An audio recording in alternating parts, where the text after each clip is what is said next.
Bonjour à tous, je vous présente dans ce cours l'ulna ou le cubitus. Je commence par la définition. L'ulna est un os lent. Quand vous voyez, la longueur est prédominante. Il présente une diaphyse et deux épiphyses. Paire, on a deux ulnas, droit et gauche, et asymétrique. L'ulna est un os asymétrique. Si on le divise en deux moitiés, donc les deux moitiés ou les deux parties ne sont pas les mêmes. Asymétrie. L'asymétrie veut dire l'absence de la symétrie. C'est l'os médial de l'avant-bras. Le squelette de l'avant-bras est constitué de deux os, le radius en dehors et l'ulna en dedans. Donc l'ulna est l'os médial de l'avant-bras. Sa situation, il forme, comme j'ai dit, avec le radius, le squelette de l'avant-bras. Donc l'ulna est situé au niveau de l'avant-bras. Il s'articule en haut avec la trochlée humérale, la trochlée de l'humérus, toujours en haut et en dehors avec le radius, exactement avec le pourtour de la tête radiale, pour former l'articulation du coude. En bas, il s'articule avec l'extrémité ou l'épiphyse distale du radius pour former l'articulation radio-ulnaire distale. Il répond en bas aussi au ligament intra-articulaire, ce ligament-là, appelé encore ligament triangulaire, qui s'articule lui-même avec le carpe. Donc ici on a le ligament triangulaire, c'est lui qui s'articule avec le carpe ou avec les os du carpe. L'ulna ne s'articule jamais directement avec les os du carpe. On a toujours l'interposition de ce ligament, le ligament triangulaire, qui s'articule, l'interposition de ce ligament, pardon, entre l'ulna et les os du carpe. Donc l'ulna répond, c'est-à-dire il est en rapport avec le ligament triangulaire qui s'articule avec les os du carpe. Voilà sur une vue inférieure, la face inférieure de l'épiphyse distale du radius et la face ou l'épiphyse distale de l'ulna.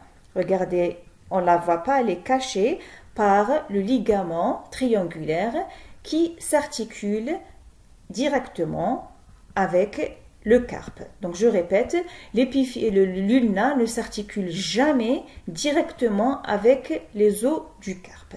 Elle répond, l'os répond au ligament triangulaire et le ligament triangulaire s'articule avec, bien sûr, avec la face inférieure de l'épiphyse distale du radius. Il s'articule avec le carpe. L'orientation de l'os, c'est-à-dire sa mise en place. C'est-à-dire comment il est placé dans le corps.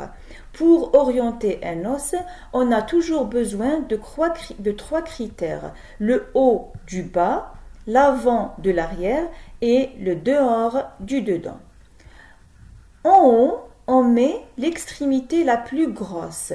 Donc, entre les deux extrémités ou les deux épiphyses, voilà, cette extrémité est plus grosse. Donc, on la met en haut. En avant, la concavité ou l'échancrure de cette extrémité, on la met en avant. Voilà, la concavité ou l'échancrure de cette extrémité, c'est-à-dire de l'extrémité qui est grosse, on la met en avant. Le troisième critère, le bord le plus tranchant, on le met en dehors.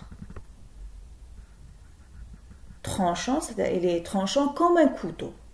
Voilà pour les trois critères de la mise en place ou de l'orientation de l'os ulnaire. On met l'extrémité la plus volumineuse en avant, la concavité de cette extrémité, et en dehors le bord le plus tranchant. La constitution, c'est un os lent, donc il est formé par une diaphyse, c'est la diaphyse ulnaire, et deux épiphyses, épiphyse proximale ou supérieure et épiphyse distale ou inférieure. On va décrire chaque partie. On commence par la diaphyse. La diaphyse où le corps ulnaire est triangulaire à la coupe, présente, triangulaire. Donc on a trois faces délimitées par trois bords. Il présente trois faces. Face antérieure, la voilà sur une vue antérieure, face antérieure, et voilà sur la coupe, face antérieure. Face médiale, voilà la face médiale de l'ulna, et voilà sur la coupe. Et face dorsale, numéro 3. On la voit bien sûr sur une vue postérieure. Une face postérieure. Délimitées, les faces sont délimitées par trois bords. On a un bord latéral ou interosseux. Voilà. Et le voilà, celui-là. Un bord antérieur.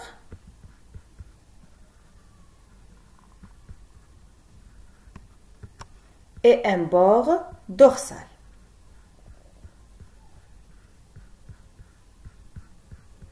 Bord dorsal. Donc si je récapitule, l'ulna présente trois faces délimitées par trois bords. Une face antérieure, une face postérieure ou dorsale et une face médiale. Trois bords,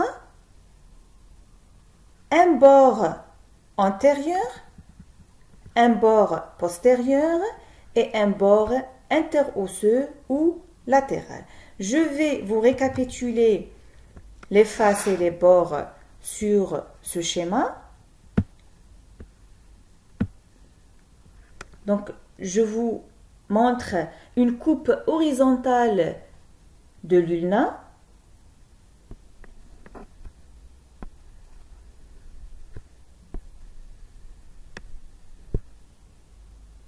Ulna.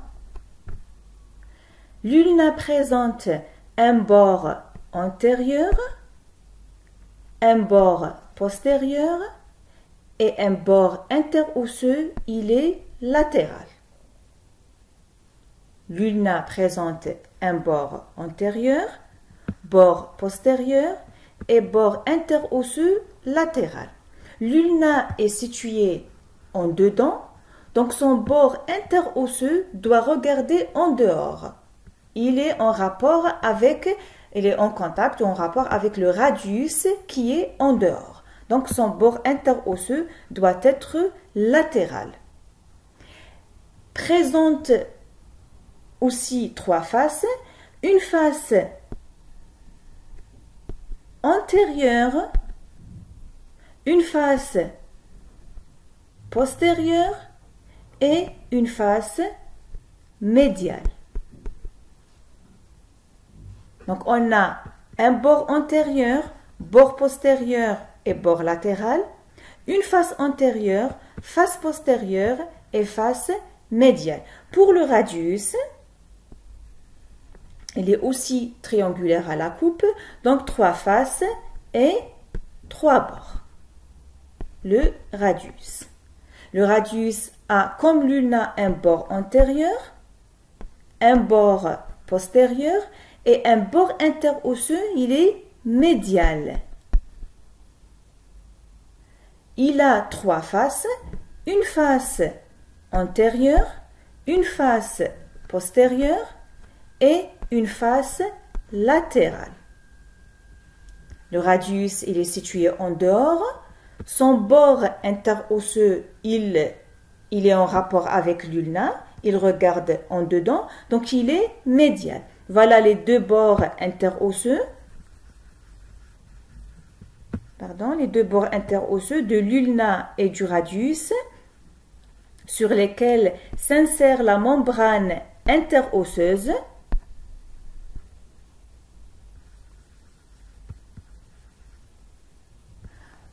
Donc je récapitule. L'ulna est situé en dedans, donc il a un bord antérieur et un bord antérieur et un bord postérieur. Le radius, la même chose. Il a un bord antérieur et un bord postérieur. La différence est au niveau du bord interosseux. L'ulna est situé en dedans, donc son bord interosseux, il doit regarder en dehors, il est latéral. Le radius, il est situé en dehors, son bord interosseux, il regarde en dedans, donc il est médial. Pour les faces, on a une face antérieure et une face postérieure pour les deux os, face antérieure et postérieure pour l'ulna, face antérieure et face postérieure pour le radius. La différence est au niveau de la troisième face. L'ulna est un os médial, donc il a une face médiale. Le radius est un os latéral, il a une face latérale. Le contraire du bord interosseux. Donc pour récapituler, chaque os présente un bord antérieur, un bord postérieur. Bord antérieur, la flèche, attendez. Chaque os présente un bord antérieur et un bord postérieur. Pour l'ulna, le radius, la même chose. Bord antérieur et bord postérieur. Le troisième bord pour l'ulna interosseux, le bord interosseux, l'ulna est en dedans, donc son bord interosseux, il est latéral. Le radius, son bord interosseux, il est médial. Pour les faces, chaque os a une face antérieure et une face postérieure. Face antérieure et face postérieure. La troisième face, elle est médiale pour l'ulna et latérale pour le radius. Voilà pour les faces et les bords de l'ulna et du radius. On va décrire chaque face à part. La face antérieure, voilà.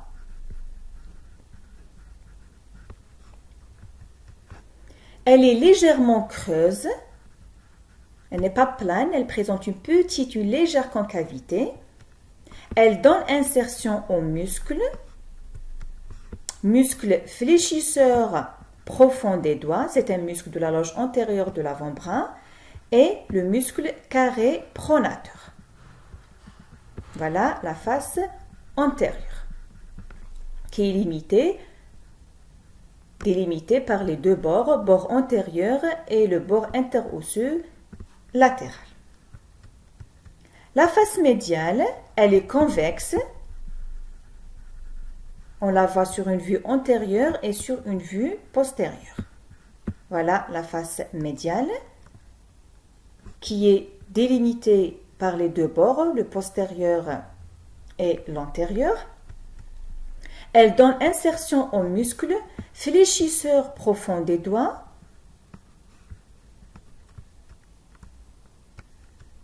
La face dorsale, voilà sur une vue postérieure, et là voilà sur une vue latérale. C'est une face qui est orientée en arrière, c'est logique, c'est une face dorsale, et en dehors. C'est pour ça on peut la voir sur une vue latérale. C'est une face qui est orientée, qui regarde en arrière et en dehors aussi. Elle est rugueuse dans sa partie proximale. Elle n'est pas lisse en haut, elle n'est pas lisse, elle est rugueuse, elle présente une rugosité. Creuse et divisée par une crête verticale dans ses trois quarts inférieurs. Dans sa partie supérieure, elle est rugueuse. Dans les trois quarts inférieurs, elle est divisée par une crête verticale. Elle est divisée en deux champs, champ antérieur et champ postérieur. Cette face dorsale, elle donne insertion au muscle. On a l'enconé et le muscle extenseur ulnaire du carpe.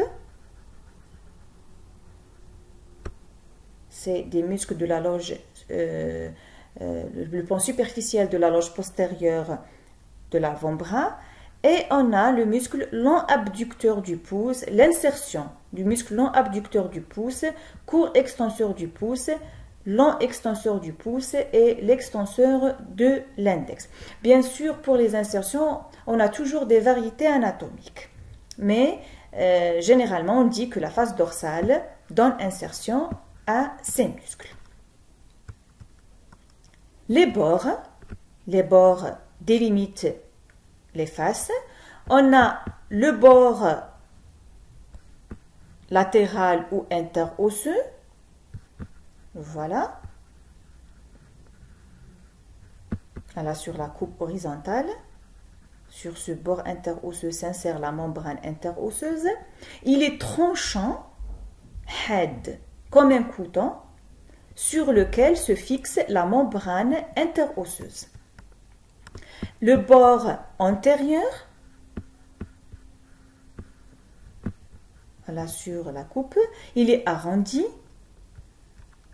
Le bord postérieur, on le voit sur une vue postérieure. Et voilà sur la coupe, postérieure au dorsal, il a la forme de S allongé. Il a la forme de S allongé. Maintenant, on passe aux épiphyses. On commence par l'épiphyse proximale ou l'épiphyse supérieure. Elle est volumineuse, elle est grosse, présente deux processus, l'olécrane, le processus vertical, et un processus horizontal, c'est le processus coronoïde. Ces deux processus délimitent l'incisure trochléaire de l'ulna. Les deux processus, l'olécrane et le processus coronoïde, délimitent cette échancrure qui est appelée l'incisure trochléaire de l'ulna, qui répond à la trochlée humérale. Elle répond, cette incisure, à la trochlée humérale. Voilà l'incisure, là, voilà l'incisure trochléaire de l'ulna. L'olécrane, c'est un segment vertical à 6 faces, présente 6 faces. Une face antérieure,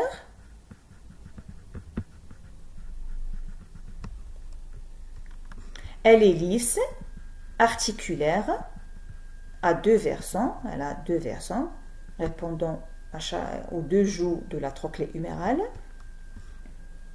C'est la partie verticale de l'incisure trochléaire. On a dit tout ça, c'est l'incisure trochléaire. L'incisure a 2 parties.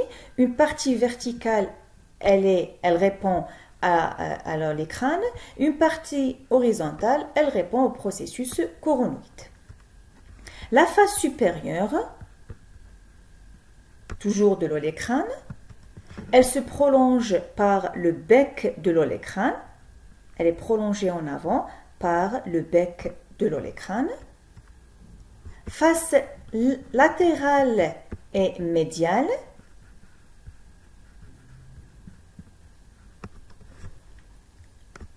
dans lesquels s'insèrent les ligaments, l'insertion ligamentaire, c'est-à-dire dans lesquels s'insèrent les ligaments. Face dorsale, en arrière, elle est triangulaire et rugueuse. Elle est triangulaire, à la forme triangulaire, et elle est rugueuse, elle n'est pas lisse. Elle est sous-cutanée. La face postérieure de l'olécrane, elle est sous-cutanée, c'est-à-dire sous la peau. On peut la palper sous la peau.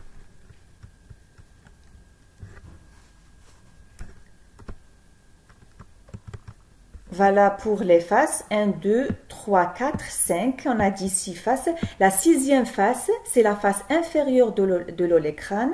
Elle se continue avec la diaphyse ulnaire. Donc on a dit que l'olécrane présente 6 faces, antérieure, postérieure, supérieure, médiale et latérale, et une 6e face, l'inférieure, elle se continue par la diaphyse ulnaire.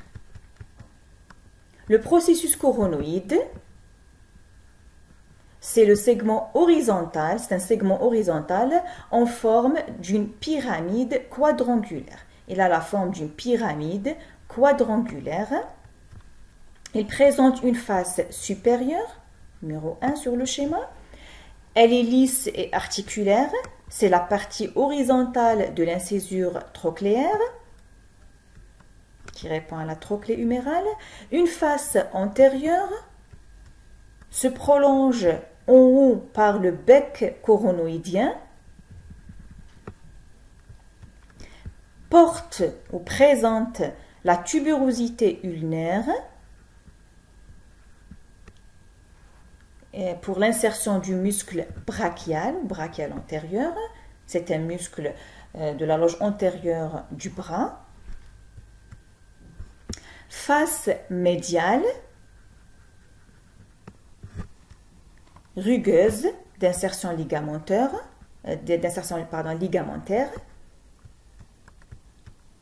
Une face latérale du processus coronoïde.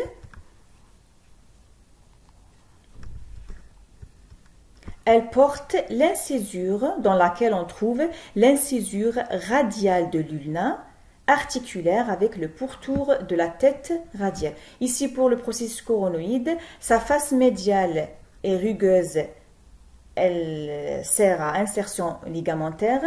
Sa face latérale, elle est lisse, elle porte l'incisure radiale de l'ulna qui est en rapport, qui s'articule avec le pourtour de la tête radiale. Voilà pour l'épiphyse proximale, on a l'olécrane et le processus coronoïde, sans oublier l'incisure trochléaire de l'ulna qui répond à la trochlée humérale. Donc on a deux surfaces articulaires, l'incisure trochléaire de l'ulna qui répond à la trochlée humérale et l'incisure radiale de l'ulna qui répond au pourtour de la tête radiale. L'épiphyse distale, ou l'épiphyse inférieure, elle est grêle, elle est petite, présente à décrire la tête ulnaire, arrondie comme vous voyez, et le processus styloïde ulnaire. Comme son nom indique, il a la forme de stylo, conique.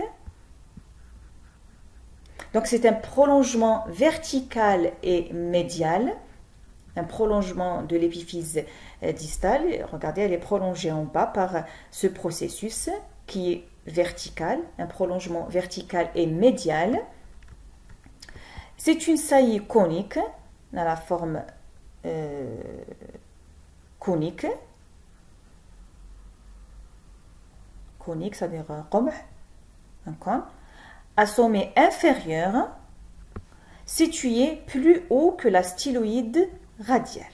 La styloïde ulnaire est un peu plus haut située par rapport à la styloïde du radius, ou l'apophyse styloïde, ou processus styloïde du radius. Voilà,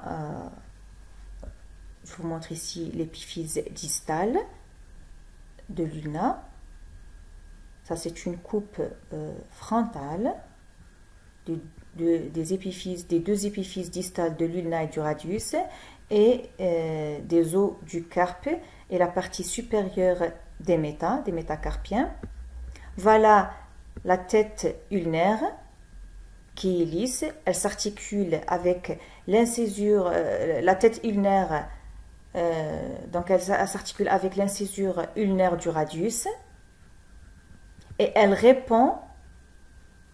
est en rapport avec le ligament triangulaire du poignet.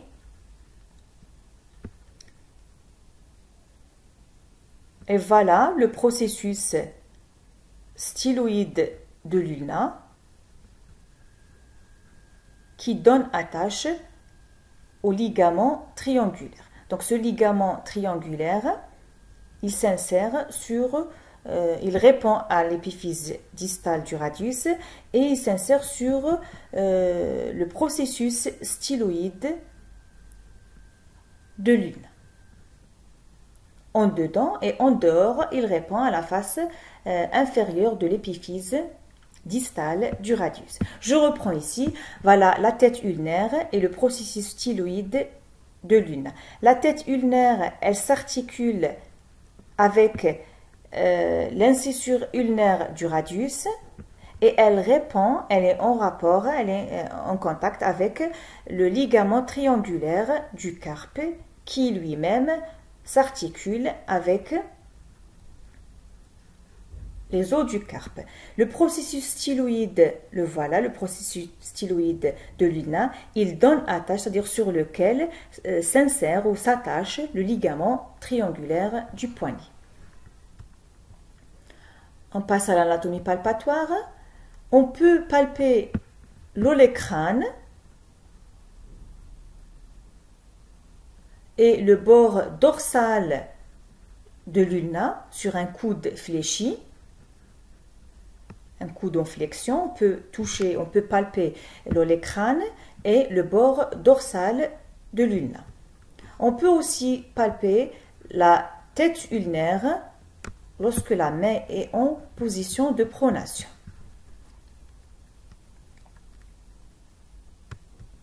L'anatomie clinique. Donc les pathologies de l'os ulnaire, ulnaire, on peut avoir une fracture de l'olecrâne. L'os, il peut soit se fracturer, il se casse, on parle de fracture. On peut avoir soit une fracture de l'olecrâne suite à une chute sur le coude. On peut aussi avoir une fracture de l'olecrâne suite à une chute sur la main. L'olecrâne peut se fracturer soit après une chute sur le coude ou après une chute sur la main.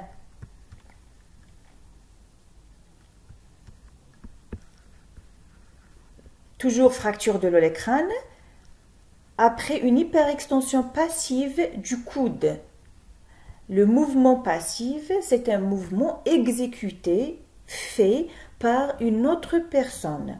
Un mouvement actif, c'est un mouvement qui est exécuté par la personne elle-même. Le mouvement passif est un mouvement, fait par une autre personne. Donc, après une hyperextension passive du coude, l'olecrâne peut aussi se casser. La luxation, donc pour les pathologies de l'os, on a soit une fracture, soit une luxation. La luxation, c'est quoi? C'est la désarticulation. C'est la perte de contact entre les surfaces articulaires. L'articulation, c'est l'union entre les surfaces articulaires.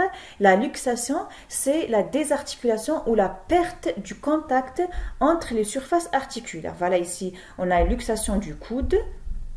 Regardez, quand vous voyez, la trochlée humérale, elle n'est pas en contact avec l'incisure trochléaire de l'ulna. Donc, luxation en dehors. Et la même chose, on a une luxation du coude, mais en dedans. Regardez, dans les deux cas, on a une perte de contact entre les surfaces articulaires. Concernant l'articulation du coude.